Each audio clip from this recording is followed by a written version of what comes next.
સુરજપુરા ગામના બધા માતાઓ, બહેનો અને વડીલો જે આ સુંદર કાર્યક્રમ અને ભગવાનનો જે રથ આવ્યો છે તમારા ગામની અંદર, નિશ્ચિત તમે બહુ ભાગ્યશાળી છો. કારણ કે અહીંયા હજારો ગામડાઓ છે. આવા જે ગામડાઓ છે એવા હજારો ગામડાઓ છે. પણ ભગવાને તમારું ગામ કેમ નક્કી કર્યું? શા માટે? ભગવાનની જ ઈચ્છા હોય છે અને ભગવાન જ પોતાના ભક્તોને સંકેત આપે છે કે મારે કઈ જગ્યાએ મારો ઉતારો કરવો છે. તો આજે કેટલાય વર્ષોના જે પુણ્યનો ઉદય થાય ત્યારે આપણા ગામમાં, આપણા ઘરે ભગવાનની પધરામણી થાય છે.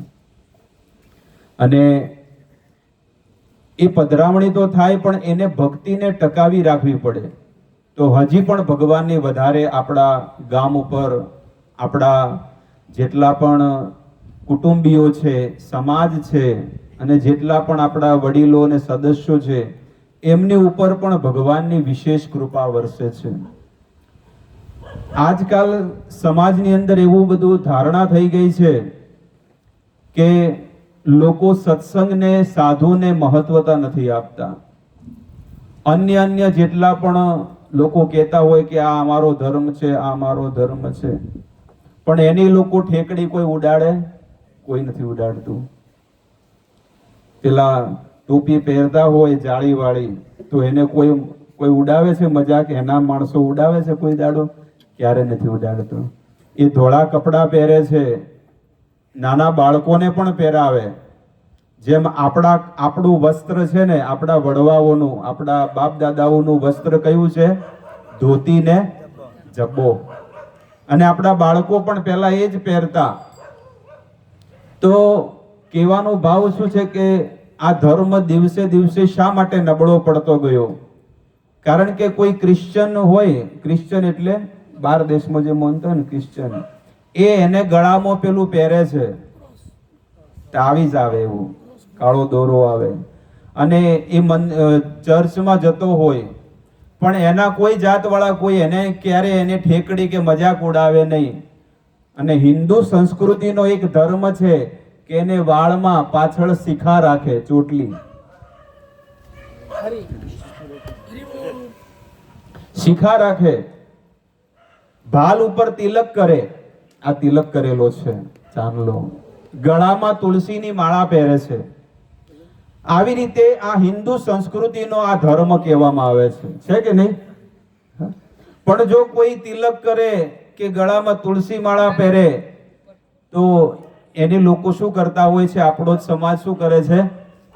એનો મજાક ઉડાવે છે. કોઈ મંદિરે જતું હોય તો એ સમાજ આપણો એને મજાક ઉડાવતો હોય. પણ પેલું તમે જુઓ કે રોડ ઉપર ચાદર પાથરીને બેહી જશે શુક્રવાર થાય એટલે, અને બીજાને ઉત્સાહ આપે, ઉમંગ આપે કે તમે પણ આ પ્રભુના માર્ગે આગળ વધો. અને આપણું કાર્ય કેવું છે? ધીરે ધીરે ધીરે માણસની અધોગતિ થતી જાય છે. આપણે નહીં કહેતા કે જો હમણાં મેં પૂછ્યું કે ભાઈ કેટલા વોટિંગ છે અહીંયા વસ્તી, કે 1100ની છે. મુશ્કેલથી કદાચ 100 માણસો હશે, કારણ કે બીજા બહારના પણ આવેલા છે, બરોબર છે? તો 1000 માણસો ક્યાં ગયા? એનો અર્થ શું છે કે ધીરે ધીરે ધીરે ધીરે આપણી જે સનાતન સંસ્કૃતિ જે છે ને, આ કોઈ બાર દેશની કોઈ સંસ્થા નથી. હમણાં જ વાત કરી, આ ભગવદ્ ગીતા, રામાયણ, મહાભારત, આ આર્ય સંસ્કૃતિ એસી ભક્તિવેદાંત સ્વામી પ્રભુપાદજીએ દુનિયાભરના લોકોને શીખવાડી. અને આ એક મુમેન્ટ છે, આ એક સંસ્થા એવી છે કે વર્લ્ડના, આખી દુનિયાના દરેક લોકો આની અંદર છે. આ એક એવું મંદિર છે. સ્વામી પ્રભુપાદજી કહે છે કે મેં એવું એક મંદિર, એવું એક ઘર બનાવ્યું છે કે જે ઘરની અંદર દુનિયાના બધા લોકો આવીને રહી શકે છે. અને આજે એ ઘરનું નામ છે ISKCON, international society for Krishna consciousness, ઇંગ્લિશમાં કહેવાય, અને ગુજરાતીમાં કહેવાય આંતરરાષ્ટ્રીય શ્રી કૃષ્ણ ભાવનામૃત સંઘ. અને આની અંદર દુનિયાભરના દરેક વ્યક્તિ, અમીર ગરીબ કે કોઈ પણ, ચાહે શૂદ્ર પરિવારનો હોય, બ્રાહ્મણ પરિવારનો હોય, કોઈ મુસલમાન હોય, કોઈ ક્રિશ્ચન હોય, જેને આ મનુષ્યનું શરીર મળ્યું છે એને ભક્તિ કરવાનો અધિકાર છે. આજે આ ધર્મની અંદર અફઘાનિસ્તાન, પાકિસ્તાનના જેટલા પણ લોકો છે એ લોકો ભલે મુસલમાન છે, ભલે એ લોકોના જ વસ્ત્ર પહેરતા હોય, પણ જ્યારે મંત્ર જાપ કરવાનો હોય ને તો મહામંત્રનો જાપ કરે છે. જેટલા પણ ક્રિશ્ચન લોકો છે, ભૂરિયા લોકો, અમેરિકન, ઓસ્ટ્રેલિયન, રશિયા, જાપાન, આ બધા દેશના લોકો છે ને એ જીસસ ક્રાઇસ્ટને માનવા વાળા છે. પણ આજે સ્વામી પ્રભુપાદજી જે વૃદ્ધ અવસ્થામાં અમેરિકામાં જઈને એમને ધર્મનો પ્રચાર કર્યો, આજથી 50-55 વર્ષ થઈ ગયા. 1965 ગયા હતા. ક્યારે ગયા હતા? 65 ગયા હતા. અને એ વર્ષે એ સમયે એમની ઉંમર 70 વર્ષની હતી. અને 70 વર્ષના ઘરડા વ્યક્તિનું કોણ સાંભળે? પણ આજે એ ભૂરિયા લોકોએ પોતાનું જે ક્રિશ્ચન ધર્મ પાળતા હતા એ ધર્મને એક બાજુ મૂકી દીધો અને આપણો જે સનાતન ધર્મ છે, રામ અને કૃષ્ણનું ભજન કરવું, આપણે બધા સનાતન ધર્મી છીએ, પણ એ લોકોએ આપણો ધર્મ બધાએ સ્વીકાર કરી લીધો. અને આજે દુનિયાભરની અંદર 80%, કેટલો? 80 થી 90% છે ને ધર્મનો ફેલાવો છે ને 12 દેશોમાં થઈ રહ્યો છે.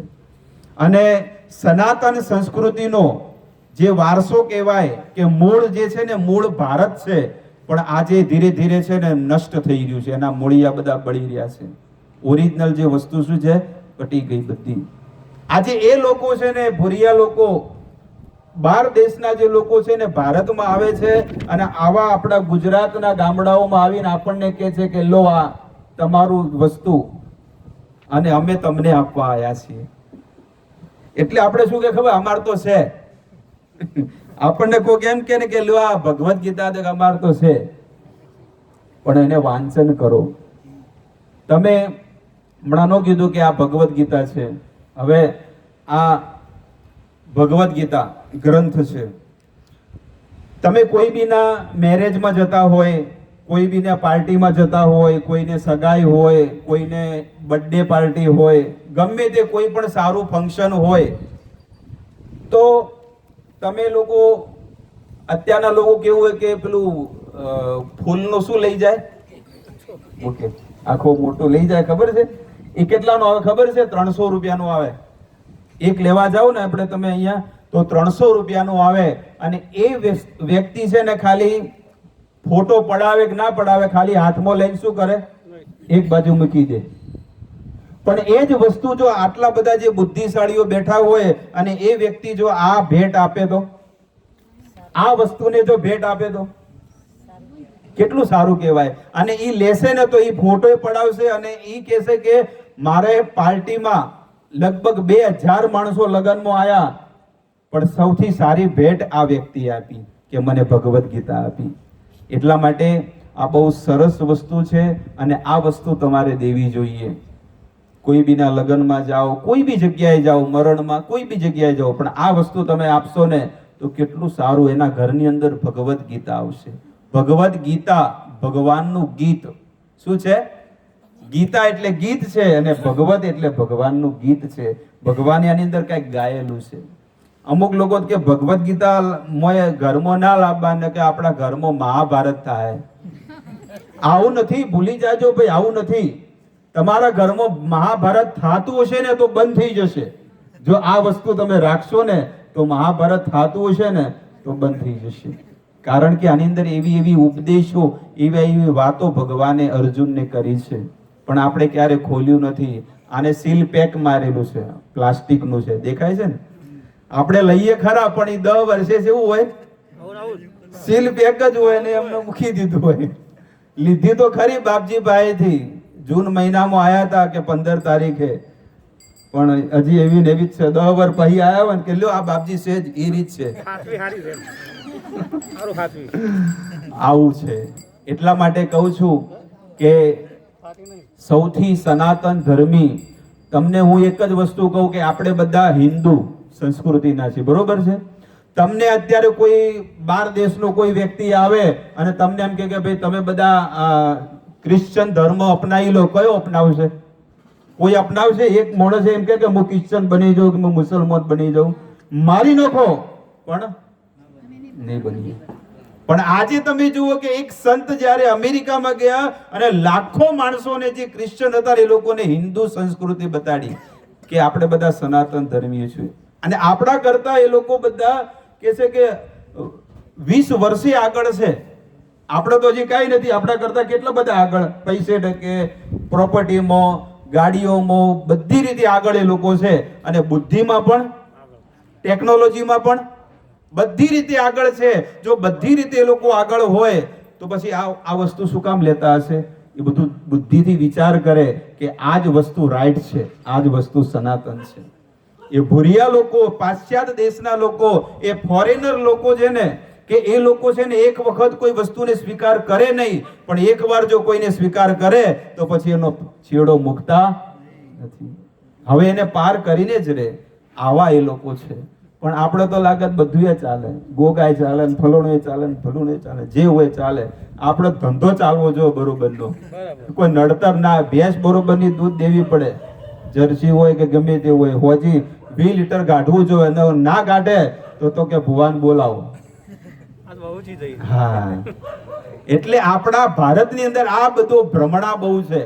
એટલે પેલો કે હવે બરોબરના ઓટામાં આયા છે, તમારે કોઈક બોલે તો છે જૂનું, તો બીજો નહીં નડતું. હું તમને એક જ વસ્તુ કહું કે આપણે અહીંયા ભારતમાં જ બધાને બધું નડે છે. કોઈ દિવસ તમે અમેરિકન જે વ્યક્તિને તમે જઈને કહો કે ભાઈ તમારે કઈ કુળદેવી છે ને તમારે કયા કોઈ દેવ નડે છે, એટલે કે વોટ ઇઝ કુલદેવી? સમજણ પડે કે ના પડે? ભારતમાં બધાને જો કે ભાઈ બધાને ઘેર ઘેર જો કે મારે આ દેવ નડે, ફલોણું નડે, ઓલું નડે. તમારે કોઈક ઓસ્ટ્રેલિયામાં તમારે કોઈક હગવાલો રહેતો હોય એને તમે પૂછો જઈને, કે કોઈક ભૂરિયા લોકોને પૂછજો કે તમારે કયું દેવ નડે છે. સમજણ પડી વાતમાં? એટલે આ એક ભ્રમ જ છે કે નથી? જો નડતું હોય તો બધે નડે, ના નડે તો કોઈને ના નડે. પણ આ એક ભ્રમણા છે, એક ભ્રમ આવી ગયો છે. અને કદાચ હું તમને એક વસ્તુ કહી દઉં કે ચલો નડે પણ છે, પણ જો તમે એને પ્રભુની શરણમાં જો જતા રહો ને તો જીવનમાં ક્યારે નહીં નડે કોઈ વસ્તુ. કારણ કે આપણે મૂળને પકડતા નથી. આપણા હૃદયમાં જે પ્રભુ બેઠા છે ને, એ સાક્ષાત કૃષ્ણ કે રામ તમે કયો છો, એ આપણા પ્રભુને જો તમે ભજવા માંડો ને તો જીવનમાં વાળે વાકો ન થાય. પણ લોકો છે ને મૂળને છોડી અને ડાળીએ ડાળીએ ને પોંદડે પોંદડે ફરી રહ્યા છે. ડાળીએ ડાળીએ એટલે દેવતાઓ, અને પાંદડે પાંદડે એટલે પિતૃઓ અને ફલોણા હોય. જો આજ તો જીભ ભરીને હોય તો પરેજો, હોય તો ની મેળ આવતો તો પરેજો, મેરવાડા જો, ઈ સારો બાવો છે. અને આ તો કહું એમ, આ બધા કે ભાઈ હોય ફલોડા સારી જગ્યાએ છે, કે ના હોય તો કે મેથોણ જો. જેટલું શેટું એટલું મેલું દેવું બરોબરનું, તમારે બરોબરનું છે ને બધું કમ્પ્લીટ કઈ નોખશે. એટલે કહેવાનો ભાવ શું છે કે એટલો ભ્રમ માણસને છે ને કે જેની વાત નથી. એટલે મૂળને તમે પકડો કે મૂળ આપણે સનાતન ધર્મી છીએ, અને જ્યારે પ્રભુની ભક્તિ કરીએ, ભગવાનનું નામ લઈએ તો જીવનમાં ક્યારે કોઈ વસ્તુ નડતર નથી નડતી.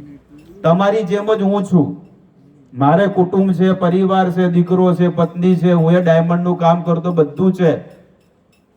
તમારું જેવું જીવન છે. પટોસણ ગામનો છું, બોમ્બે રહેતો હતો, અને આ ધર્મની અંદર જ્યારે જોડાણો. હવે હું તમને એક જ વસ્તુ કહું કે આપણે હોય ટાળો કરીને મૂકી દઈએ. ટાળામાં ખબર પડે ને, ટાળો કરીને મૂકી દઈએ ને એમને કહીએ કે ભાઈ આ ટાળા ઉપર જો કોઈ ટપીને જતો રહે તો માણસ મરી જાય, એવો ખતરનાક ટાળો કરેલો છે. અને જે ટપી જાય એને લાખ રૂપિયા મળે. કોણ કરે? કોઈ ટપી જાય? કોઈ ટપે? પણ આ દીકરાને તમે કહો કે ભાઈ આના ટપવાનું છે, મારે 1 રૂપિયા નહીં જોવું, તો ટપી જશું. કેમ? શા માટે? વિશ્વાસ. અવશ્ય રક્ષિબે કૃષ્ણ ગૃહતૃત્વે વર્ણન તથા. 20 વર્ષનું ભજન છે. કેટલા વર્ષનું? 20 વર્ષનું ભજન છે. અને ભજન બોલી રહ્યું છે, એની પવિત્રતા બોલી રહી છે કે જેને ભાલ ઉપર તિલક કરેલો છે, ગળામાં તુલસીની માળા છે, અને મુખમાં ભગવાનનું નામ લીધેલું છે ને, એના જીવનમાં ક્યારે વાળે વાકો ન થાય. આ ગેરંટી છે. એટલા માટે આપણને વિશ્વાસ નથી, પણ જ્યારે તમે ભક્તિના માર્ગે જ્યારે ઉપર વધશો, જેટલા વધશો ને એટલો તમને વિશ્વાસ વધતો જશે. જેમ નરસિંહ મહેતાને વિશ્વાસ હતો, જેમ સંત તુકારામને હતો, જેમ સુદામાને વિશ્વાસ હતો, પણ સુદામાએ ક્યારે કોઈ દિવસ ભગવાન આગળ માગણી કરી? બસ એમને તો પ્રભુની ભક્તિ કરી છે. એવી રીતે આપણા ગામની અંદર આજે ભગવાન તો આયા, પણ કોની કૃપાથી આયા છે ભગવાન? સંતોની કૃપાથી આયા છે. આપણામાં કોઈ એવી તપસ્યા કે આપણી સાધના નથી, કારણ કે આપણે 24 કલાકમાં તો 10 કલાક ઊંઘવાનું હોય અને 15 કલાક કામ ધંધો કરવાનું હોય અને 2-3 કલાક મથીને વધે તો બીજાની ઠેકડી ઉડાડવાની, નિંદા કરવાની. બરોબર છે? કોઈ ભજન તો આપણું કોઈ છે નહીં. પણ આ ભગવાનને, આ પ્રભુને આપણા ગામમાં, આપણા ઘરે કોણ લાયું?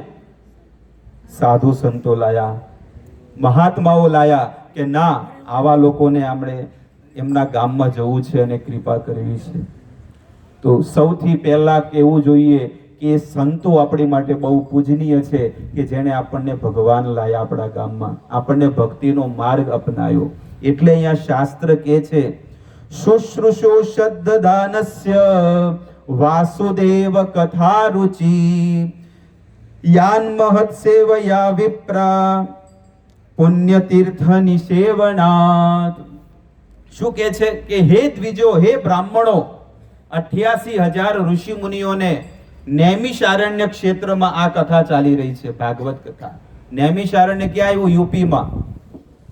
અને ત્યાં આગળ આ ચર્ચા ચાલી રહી છે કે સુદ ગોસ્વામી 88,000 ઋષિ મુનિઓને કહે છે કે જે ભક્ત સમસ્ત પાપોથી મુક્ત થઈ ગયા હોય અને એમની સેવા જો કોઈ કરે ને તો એને ભગવાનના દર્શન થાય છે, તો એને પ્રભુના દર્શન થાય છે. અને ત્યારે ભગવાનના જો દર્શન થઈ જાય તો એને ભગવાનની કથામાં પણ એને આનંદ આવશે. ને કે માણસ શું કે આ બધું જેટલી કથાઓ ઓભળી નોશી, ઓભળી નોખી, આવી તો કેટલી કથાઓ સાંભળી નાખી. આપણે નહીં કહેતા, ઘણા લોકો ગુજરાતીમાં કે સાંભળી નાખી એટલે અહીંથી સાંભળીને અહીંથી નાખી દીધી, ઉતારી નથી. એટલે આપણને છે ને ધર્મ પ્રત્યે રુચિ ઓછી થઈ ગઈ, સત્સંગ પ્રત્યે રુચિ ઓછી થઈ ગઈ. પણ જ્યાં હમણાં કીધું હોય કે હોય પાર્ટી બોલાવી હોય અને કોઈક મોટી પાર્ટી હોય પટેલીઓમાં અને કદાચ જમણવાર ને નાચવાનું દાંડિયા કર્યું હોય તો લાગે ચોથી આવે. અને 2 વાગે ઉજી હોય તો બોલો ઊભા છે ને એને પગ નહીં દુખતા, ઊભા એને પગ નહીં દુખતા. પણ કોને કીધું કે બેઠા નતો તો એક પછી એક ઊભો થઈને જતો રહે? કારણ કે એને આ આત્માનો ખોરાક છે. અને આત્માનો ખોરાક કોણ લઈ શકે ખબર છે? જે પુણ્યશાળી હોય એ પહેલેથી છેલ્લે સુધી લઈ શકે. બાકી આત્માનો ખોરાક છે ને જેને આદત ના હોય ને એને તો કે આ બધું શું બોલે ખબર જ નહીં પડતી, આ શીખે શું સંસ્કૃત બોલ્યા કોઈ ખબર ના પડી, અને શીખે ચોનું નૈમિષારણ્ય ને અમારે તો ખાલી સુરતપુરા છે એટલું ખબર છે.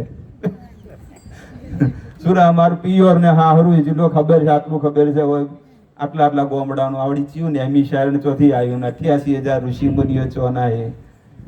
આ આર્ય સંસ્કૃતિની કથા હું તમને કહું છું. કે છે કે યાન મહત સેવાન વિપ્રાત, જ્યાં સુધી એ મહાત્માઓની, એ સાધુઓની જ્યાં સુધી સેવા નહીં થાય ત્યાં સુધી તમને ભગવાનના દર્શન નહીં થાય. કદાચ ભગવાન પણ આપણા ગામમાં આવી જાય પણ સાધુઓની કૃપા ન હોય તો ભગવાન હોવા છતાં પણ આપણને લાગે આ તો પથ્થર જ છે. એટલે સાધુ સંતો આપણને શીખવાડે છે. ફર્સ્ટ ટાઈમ જ્યારે પહેલી વાર બધા લોકો એન્ટ્રી કરે, બધા લોકો વિચાર કરે અરે ગોડા થઈ જાય બધા, આ શું કરે છે ખબર જ નહીં પડતી, નાચ કરે હાથ ઊંચા કરીને. આપણને એવું થઈ શકે, મનમાં આશ્ચર્યચકિત થઈ કે આ બધા શું થાય. પણ હકીકતમાં એને ભગવાન પ્રત્યે પ્રેમ છે કે ભગવાન આગળ નાચે છે. ભક્ત શું કરે? ભગવાન આગળ નાચે છે. શાસ્ત્ર કહે છે કે જે જીવાત્મા ભગવાનની આરતી થતી હોય અને ભગવાન આગળ નાચે છે તો ભગવાન એને બોય ધરીને કહે છે કે એને માયા આગળ ક્યારે નાચવું નથી પડતું. એ જે જીવાત્માને માયામાં ક્યારે નાચવું પડતું નથી, એટલે નાચવું જોઈએ. ભત્રીજાના લગ્નમાં બોલો રસ્તા વચ્ચે ખડા તડકામાં નાચે, નહીં નાચતા? ભોણિયો હોય કે ભત્રીજો હોય કે દિયોર હોય, બોલો નાચતે ના આવડતો ડોશી હોય 70 બની તોય કેવી નાચે? બોલો છે કે નહીં?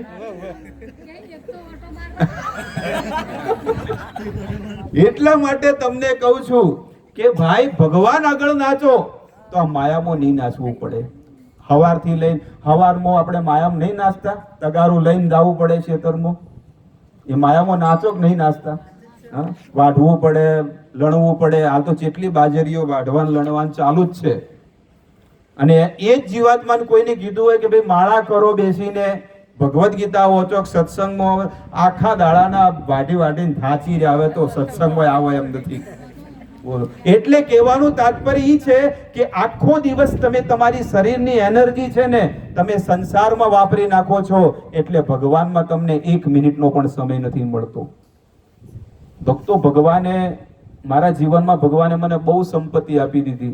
એટલા માટે એ દિવસથી મેં નક્કી કરી દીધું કે બસ હવે જીવન ભગવાન માટે જીવવું છે. કારણ કે હું હજી લોભ કરું, કારણ કે મુંબઈમાં રહેતા હોય અને આપણને એમ થાય કે પેલો મોટા બંગલામાં રહેશે, પેલાને આટલી મોટી મોટી ગાડીઓ છે, તો આપણને લાલચ આવે. પણ ભગવાને એક વસ્તુ હૃદયમાં આપી દીધી કે સંતોષ. તને મહિને ખાવા પીવાનું મળતું હોય તો તું સારું જીવન જીવ, ભક્તિ કર અને તારા વિસ્તારમાં જઈને ધર્મનો પ્રચાર કર. પણ એ વિસ્તારમાં કેટલાય દુકાનો વાળા છે, કેટલાય સોસાયટીઓ વાળા છે, પણ હજી સુધી કોઈ ભૈરામાં ઉતર્યું નથી. આ બેઠા પાછળ દુકાન વાળા છે કે નહીં? અહીંયા બેઠા છે ચોકડી ઉપર જેટલા દુકાનો વાળા. પૂછો કે આ 3 વર્ષથી બેઠો છું, પણ કોઈ દિવસ ચોપડી લઈને ગયો હોય તો કે મને ફાળો આપો 10 રૂપિયા. પણ આજે એ સનાતન ધર્મ આપણો ચાલી રહ્યું છે, મંદિર, અને આપણા વિસ્તારમાં ચાલી રહ્યું છે કે ચાલો સામેથી આપણે આવીને મદદ કરીએ, કે ચલો આપણા વિસ્તારમાં આટલું સુંદર કાર્ય થઈ રહ્યું છે. દર મહિને એટલું મોટું આયોજન થાય, મોટા મોટા ઉત્સવો કરીએ. દર રવિવારે 100-200 માણસોનો ત્યાં ભોજનનું આયોજન થાય, અને ગામડે ગામડે જઈને નિઃશુલ્ક ભાગવત કથાઓ, રામ કથાઓ કરતા હોઈએ. કહેવાનો ભાવ હું તમને એ કહું છું કે આપણી ધર્મ પ્રત્યે રુચિ નથી. કહેવાનો ભાવ, બાજુમાં જ મંદિર છે, નથી? કયું મંદિર છે? ભોળાનાથનું બ્રહ્મપુરી આશ્રમ. અમે તો ઘણી વખત જે પણ ખાલી ઝાડુ વાળવા વાળો આવે, સાફ કઈ જતો રહે, પણ કોઈ વ્યક્તિ અમે નહીં જોયું કે કોઈ ત્યાં આવે કે બેસે કે સાધના કરે કે કોઈ વાંચન કરે કે કોઈ વસ્તુ નહીં. હા, હવે બંધ થઈ ગયું કે પહેલા ચાલતું. તો શું કરીએ હવે? હાલ ન કીધું કે આ તો ચલો કે ભાઈ હમણાં અચાનક આ રથ આવ્યો અને લોકોનો ઉત્સાહ જોઈને લોકો આયા અને લોકોને ક્યાંક થોડુંક જાણવા મળ્યું. પણ શેનાથી જાણવા મળ્યું? સત્સંગથી મળ્યું છે, આર્ય સંસ્કૃતિથી મળ્યું.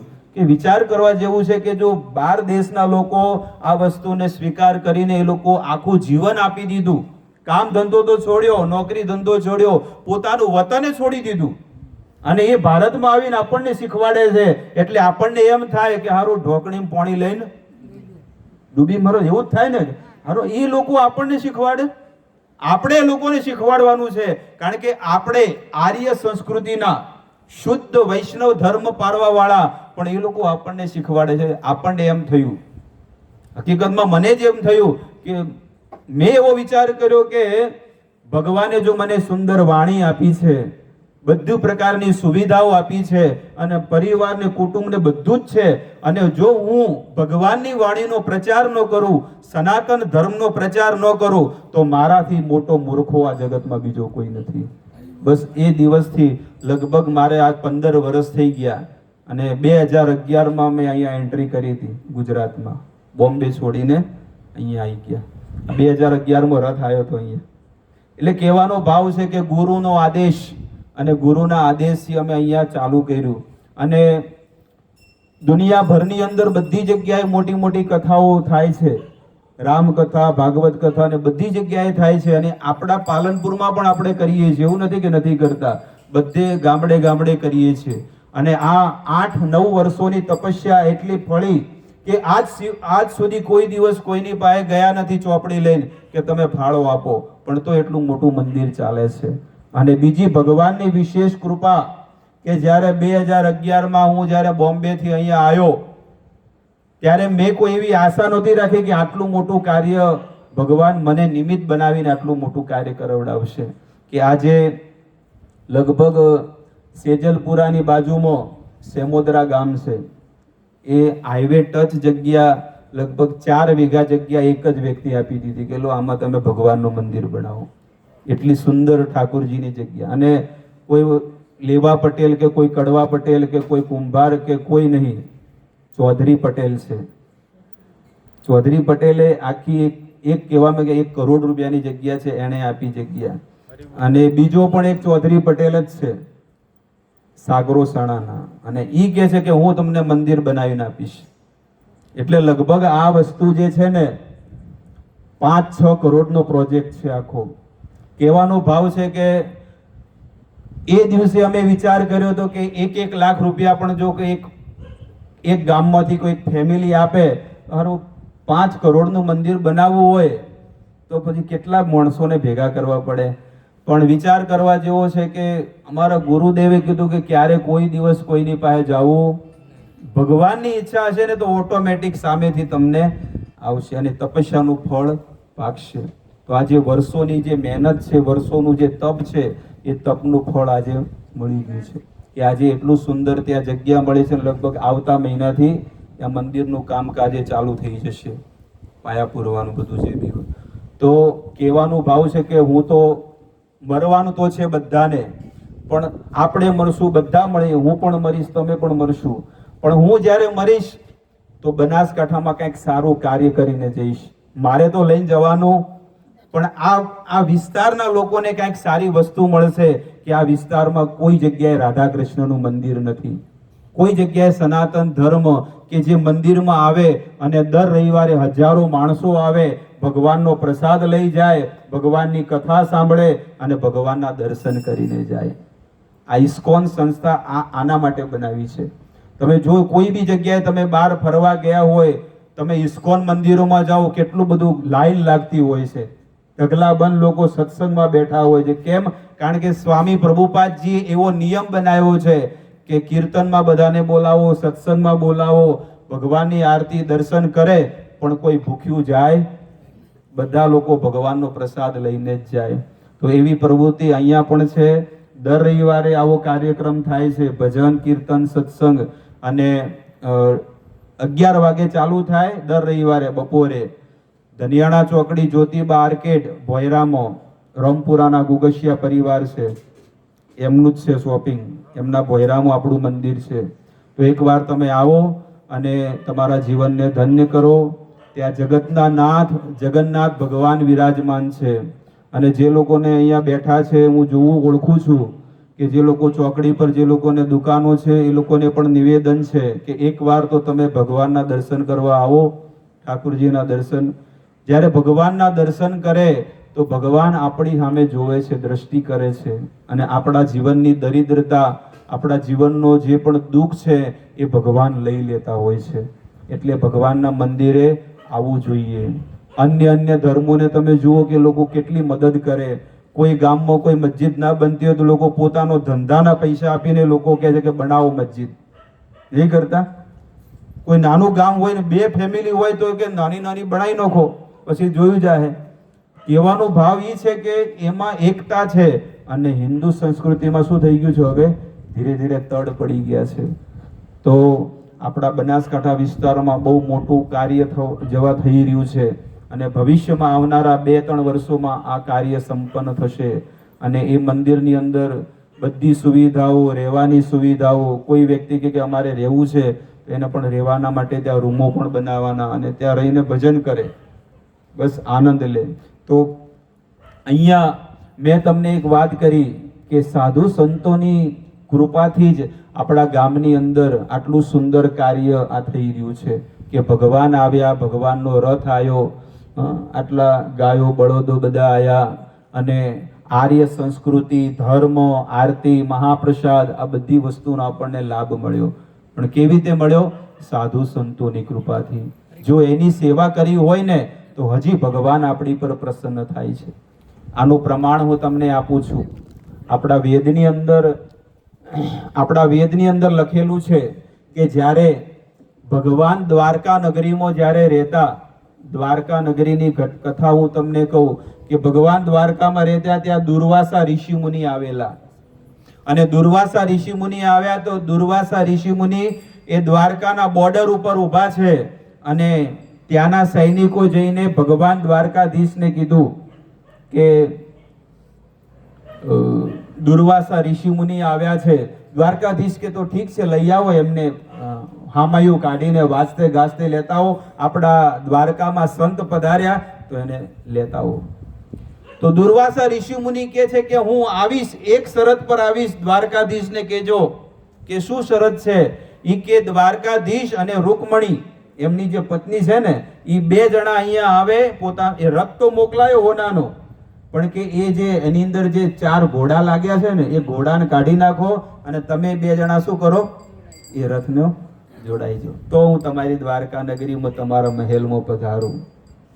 વિચાર કરો, ત્રિભુવનના નાથ છે, એક સુદર્શન ચક્ર ખાલી આમ કરે તો કેટલાય લોકોને કુરુક્ષેત્રમાં પાડી દીધા. આવા ભગવાન જે ત્રિભુવનના નાથ છે, એ ભગવાન પણ છે ને ચાલતા આવ્યા, અને ચાલતા આવીને દુર્વાસા ઋષિ મુનિ તો રથ ઉપર બેઠા છે, અને એ ભગવાન શ્રી કૃષ્ણ અને રૂકમણી આ બંને જણા રથ ચલાવીને એને દ્વારકામાં લઈ જાય છે. તો આ કથાથી આપણને જાણવા મળે છે, સ્વયં ભગવાન કહે છે, યદ યદ આચરતી શ્રેષ્ઠ તત્તદ એવ ઇતર જનઃ. ભગવદ ગીતામાં લખ્યું છે, ભગવાન કહે છે કે હું જેવું વર્તન કરીશ એવા મારા સંતાનો વર્તન કરશે. એટલે ભગવાન કહે છે કે હું સાધુ સંતોની સેવા કરું છું તો મારા દીકરાઓ પણ એ જ માર્ગે ચાલશે, અને જો જે લોકો એ માર્ગે ચાલશે ને તો એ લોકો પણ એવા સુખી થઈ જશે. તો આપણા જીવનની અંદર સુખી થવાનો માર્ગ છે કે સાધુ સંતોની શરણ લઈને આપણું જીવન જીવવું જોઈએ. સાધુ સંતો નથી તો આ જગતમાં કાંઈ નથી. સંત ન હોતે ઇસ દુનિયા में તો જલ જાતા સંસાર. જો સંતો ના હોત ને તો ક્યારનો હળગી ગયો હોત. ગો વિપ્ર સુર સાધુ નામ. ભગવાન કહે છે કે હું આ સૃષ્ટિમાં જન્મ લઉં છું. યદા યદા હિ ધર્મસ્ય ગ્લાનિર્ભવતિ ભારત. ભગવાન કહે છે કે હું આ સૃષ્ટિમાં જન્મ લઉં છું, પણ કોને કોને માટે? માણસોની માટે નથી. સાધુ નામ પરિત્રાણાય સાધુ નામ. સાધુઓની રક્ષા કરવા માટે, માણસોની નથી કીધું. જે સંસારમાં જે રચા પચા છે એની રક્ષા કરવા માટે ભગવાન કે હું નથી અવતાર લેતો. પરિત્રાણાય સાધુ નામ, અને દુષ્ટોનો વિનાશ કરવા માટે આવું છું. વિનાશાય ચ દુષ્કૃતામ સંભવામી યુગે યુગે. હું પ્રત્યેક યુગમાં પ્રગટ થાઉં છું. ગો વિપ્ર સુર સાધુ નામ. જે ગો એટલે ગાયોની સેવા કરવા માટે, વિપ્ર એટલે બ્રાહ્મણોની રક્ષા કરવા માટે, સુર એટલે દેવતાઓની રક્ષા કરવા માટે. આ જે દેવતાઓને આપણે ભજીએ છીએ ને, એ પણ છે ને નાક રગડે છે ભગવાન આગળ, ક્ષીર સાગર ઉપર, કે પ્રભુ આવો, આ રાવણ, કુંભકર્ણ, હિરણ્યકશિપુ અને કંસ જેવા રાક્ષસો અહીંયા પૃથ્વી પર હેરાન કરે છે, એટલે ભગવાન પણ આવે છે. તો ગો વિપ્ર સુર સાધુ નામ છંદસામ અપિચ ઈશ્વર. એ ભગવાન આવે છે અને આ ચારોની રક્ષા કરવા માટે આવે છે. તો આપણે પણ ભગવાનના ભક્ત બનવું જોઈએ. ભક્ત કોને કહેવાય? ભક્ત એને કહેવાય કે જે સમસ્ત પ્રકારના નશા ન કરતો હોય, કોઈ પણ પ્રકારનો માંસાહાર ન કરે, કોઈ વ્યક્તિ કોઈ પણ પ્રકારનો સ્ત્રી કે પુરુષ સાથે ખોટું કામ ન કરે, અને કોઈ વ્યક્તિ કોઈ પણ પ્રકારનો જુગાર ન રમે, જેમાં કહેવાય ગંજ સટ્ટા બજાર. નહીં, આ ઘણી બધી વસ્તુઓ છે. કોઈ પ્રકારનો નશો ન કરવો, કોઈ પ્રકારનો જુગાર ન રમવો, કોઈ પ્રકારની સ્ત્રી કે પુરુષ સાથે ખોટું કામ ન કરવું, અને કોઈ પ્રકારનો માંસાહાર નહીં કરવો. આ 4 કામ જો કરે ને તો એ મનુષ્ય કહેવાને લાયક છે, ન કે ઢોર છે. શું કે? તે પૃથ્વી લોકે ભુવિ ભાર ભૂતા મનુષ્ય રૂપેણ મૃગાર ચરંતી. મહાભારત ગ્રંથની અંદર સંસ્કૃતમાં વેદવ્યાસ મહારાજ લખે છે. શું કે છે? કે એશાન વિદ્યાન તપોન દાનમ જ્ઞાનમ ન શીલમ ન ગુણો ન ધર્મો તે પૃથ્વી લોકે ભુવિ ભાર ભૂતા મનુષ્ય રૂપેણ મૃગાર ચરંતી. જેની અંદર એશાન વિદ્યા, જેની અંદર આચરણ નથી, જેની પાસે વેદોનું જ્ઞાન નથી, એશાન વિદ્યા ન તપો, જેને મનુષ્યનો અવતાર મળ્યો અને તપસ્યા નથી કરતો, તો એ માણસ શું કામનો છે? જ્ઞાનમ ન શીલમ ન ગુણો ન ધર્મો, જેની અંદર કોઈ પ્રકારના ગુણ ન હોય, કોઈ પ્રકારનું જ્ઞાન ન હોય, શીલ એટલે સારો સ્વભાવ ન હોય, તે પૃથ્વી લોકે, એ માણસ, વેદવ્યાસ મહારાજ લખે છે કે પૃથ્વી પર શું છે? ભાર. ખાઈ ખાઈને 100 કિલોનું ભાર વધારે. ઊભા ન વધે પણ આડા વધે.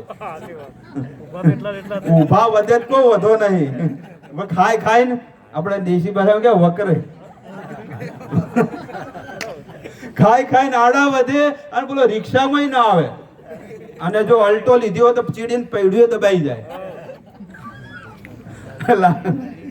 આખું બમ્પર આખું દબાઈ જાય. બોલો એક જ જણ બેહે તો છોકરો કે ઓછો ખા. એટલે કે છે કે મનુષ્ય રૂપેણ તે પૃથ્વી લોકે ભૂવિ ભાર. ખાઈ ખાઈને માણસે ભાર વધાર્યો છે, પાપ વધાર્યું. બસ એટલા માટે તપસ્યા કરવા માટે જીવન મળ્યું છે. આ જીવન મનુષ્ય શેના માટે મળ્યું છે?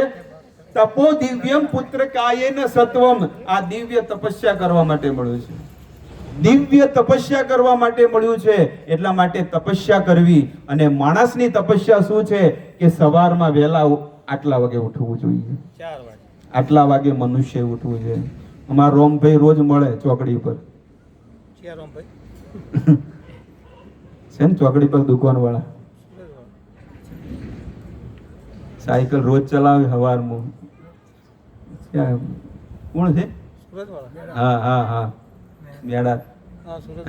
એ રોજ સવારમાં 3:30-4 વાગે ઉઠીને રોજ અમારે, કારણ કે અમારે એટલા વાગે ઉઠવાનું હોય તો આખું ચોકડી પર કોઈ ના હોય પણ અમે 2 જણા હોય. તો કહેવાનો ભાવ એ છે કે 4 વાગે ઉઠવું. અને 4 વાગે ઉઠીને જે સ્નાન કરે એને ઋષિ મુનિનું સ્નાન કહેવામાં આવે છે. ઋષિ મુનિનું સ્નાન કેટલા લોકો કરો મુનિઓ છે? બોલો હું 1% નથી. બોલો 1% નથી. आचार्य प्रभु देखो 1% भी नहीं है कि 4 बजे कोई उठने वाला है. देख लो 4 बजे उठे ले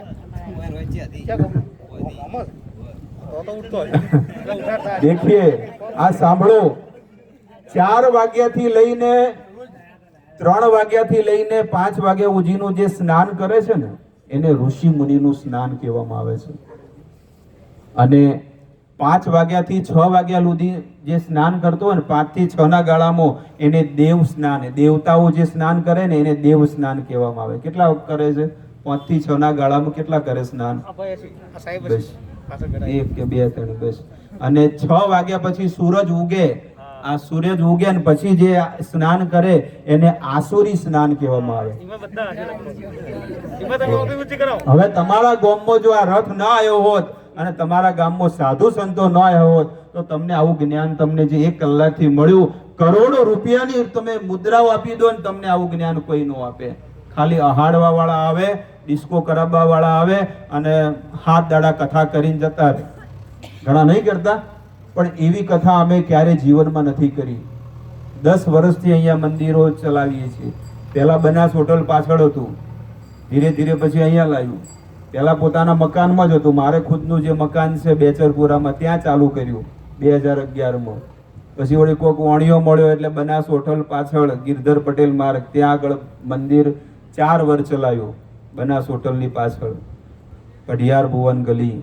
અને એનાથી પછી આ જગ્યા ગમી તો હાલ ભાડેથી ચાલે છે. કદાચ ભગવાનની કૃપા થઈ જાય ને કદાચ ભાડું માફ કરે તો સારું, પણ જો વધારે જ જોઈએ છે ભાડું તો પટેલ છે આ તો. પણ નહીં, એ તો 1 મહિનો કોઈ દાડો માફ નહીં કર્યું.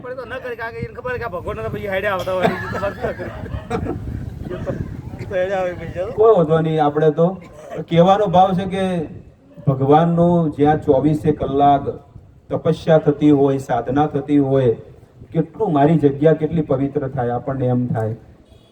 તો એ વાતો આખી અલગ છે. તો ઋષિ મુનિનું સ્નાન તમે ન કરી શકતા હોય પણ દેવ સ્નાન કરવાનું કાલથી ચાલુ કરો કે વહેલા ઉઠવું જોઈએ. જેટલી આળસ આપણા જીવનમાં આવશે એટલા આપણી અધોગતિના દિવસો નજીક છે. એટલા માટે વહેલું ઉઠવું, સાધના કરવી, મંદિરે જવું. તમે જે પણ પ્રભુને ભગવાનને માનો એ તમે માનો, પણ એમાં તો તમે આગળ વધો. અને કદાચ કોઈને ભગવાનમાં શ્રદ્ધા હોય, કૃષ્ણમાં કે રામમાં, તો તમે ભગવાનનું નામ લેવાનું ચાલુ કરો કે આજથી અમે સંકલ્પ કરીએ કે અમે ભગવાનનું નામ લઈએ. અમારે કોઈ હગાવાલા થતા નહીં કે મારો કોઈ કાકો થતા હોય કૃષ્ણ ભગવાન કે મારો રોમ કોઈ મારા મોમાં થતા હોય, એવું તો કોઈ છે નહીં. એ ગીતામાં ભગવાન કહે છે કે સર્વ યોનિષુ કૌંતેય મૂર્તય સભવંતિયા તાસામ બ્રહ્મો નિર્દો અહમ બીજ પ્રદપિતા. હે અર્જુન, આ જેટલા પણ જીવો છે, ચાહે ગુભાર હોય, પટેલ હોય, બોભણ હોય, મુસલમાન હોય, કોઈ પણ હોય, એ બધાનો બીજ પ્રદ પિતા હું છું. એક ખુલ્લે આમ ગીતામાં ભગવાને કીધું. કોને કીધું હતી? ભગવદ ગીતા કોને કીધી? અને કેટલી સેના વચ્ચે કીધી ખબર છે? 64 કરોડ સેના હતી અને ભગવાને 64 કરોડ સેનાની વચ્ચે આ ગીતાનું જ્ઞાન આપ્યું. કે એમ નથી કીધું રહોડામાં એક બાજુ તને જ્ઞાન આલું, એવું તો કઈ કીધું નહીં કે ભાઈ એક બાજુ આવજે સોને મોને તને કહી દીધું. લાગત કોક વળી કે કહેવાનું તો જ્ઞાન જ નથી. પણ ખુલ્લે આમ ભગવાને 64 કરોડ સેનાની વચ્ચે 45 મિનિટમાં 45 મિનિટમાં ભગવદ ગીતાનું જ્ઞાન આપ્યું. જેની પાસે ભગવદ ગીતા ન હોય એ લોકો આ ભગવદ ગીતા લઈ જાય, કૃષ્ણ બુક લઈ જાય, આ બધા ગ્રંથોને લઈને વાંચન કરો. આપણી સંસ્કૃતિ, આપણો વારસો, આ બધું આપણે જાણવું જોઈએ. અમને પણ આ બધી વસ્તુ ખબર નથી. ડાયમંડમાં કાર્ય કરતા હતા અને બહુ સારું એવું હતું સેટઅપ. મુંબઈમાં બોરીવલીમાં રહેતા, બધું સારું હતું, પરિવાર, કુટુંબ, સમાજ બધું હતું.